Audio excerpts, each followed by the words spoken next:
Chapter 17. Speech of the young Roman.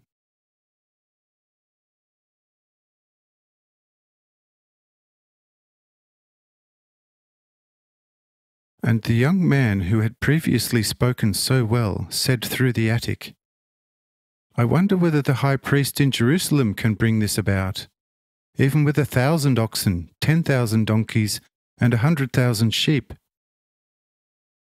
This comment provoked great derision even among the Pharisees.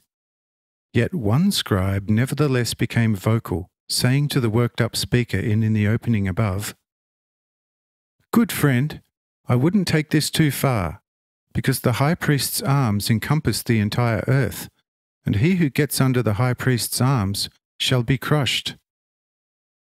Besides, the high priest does not need to resurrect the dead or heal people with gout, because all this concerns man's flesh and not his spirit, and is the concern of doctors and not priests.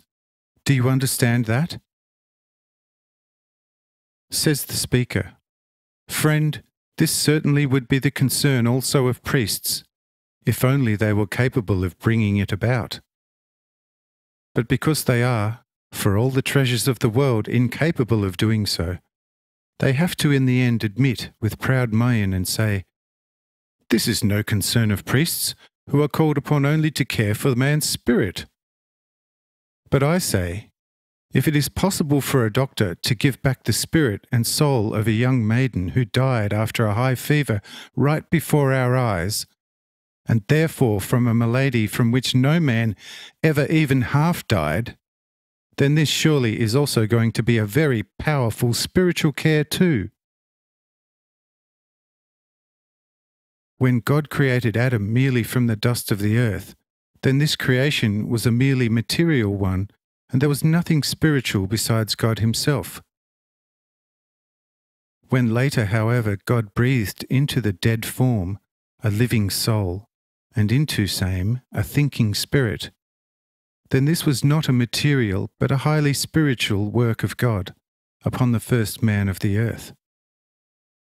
And if here, right before our eyes, this wonder doctor Jesus of Nazareth carries out the same upon the little daughter of the principal, then this surely would be a most spiritual work and care."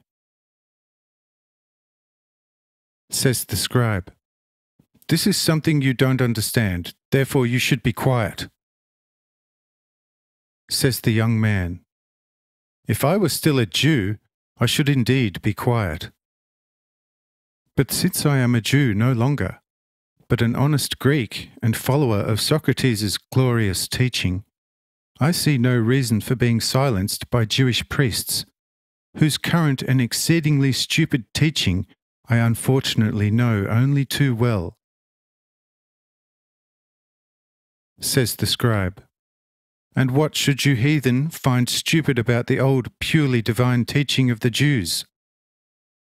Are Moses and the prophets perhaps insufficiently exalted for you, and do you find their teaching stupid?"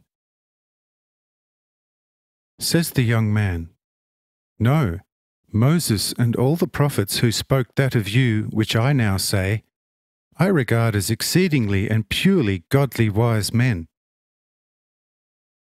But your statutes, of which neither Moses nor any of the prophets ever dreamt of, I regard stupid to full excess. How do you serve God? Dung, excrement, and filth you burn upon the altar consecrated to God, while the fat oxen, calves, and rams you consume yourselves, offering them to your omnivorous paunches. The purely divine part of your teaching you have discarded, and whoever among you dares to teach the pure, to such you do what you have always done to your prophets. How long is it since the days you murdered Zacharias in the temple? At Bethabara, his son preached the truth, exhorting you treacherous blasphemers in the Holy of Holies to repent and to return to Moses and his most pure teaching. What did you do with him? Where did he get to? He disappeared. As far as I know, he was taken away by thugs at night." Now at Nazareth, Jesus has been awoken by God as a prophet, accomplishing deeds which are possible only to the Almighty gods. Yet you watch him with Argus eyes. Let him beware, if he should dare to, like myself, hold forth with even one word against your own most obscene teaching, not initiated by Moses. You would at once accuse him of the ultimate crime of blasphemy, and out of gratitude for resurrecting your dead and making straight your cripples, stone and even bind him to the cross. Because what you are on about is ruling, and to at the same time luxuriate in the fattening of your paunches. Whoever would restrict you therein or turn you back to Moses is your enemy, and you have the means to get him out of the way. You all I despise like a decayed, stinking ass, because you are and will remain actually the greatest enemies of God and all his people. I am a heathen, yet I recognize the purely divine power in the man Jesus, the fullness of which the world has not experienced to this day. Not his flesh affects these unheard-of deeds, but the almighty, pure Spirit of God, which must be indwelling in him in all its fullness. See, this do I recognize as a heathen, declared blind by you. What, however, do you recognize in Jesus, who through the mere word, without any medicine, resurrects your dead and makes our cripples leap like young stags? And I ask you blind ones, who must be he whom it takes only a word of will, and storms and winds are silenced, the dead arise, and the lame start leaping as if transformed to stag nature?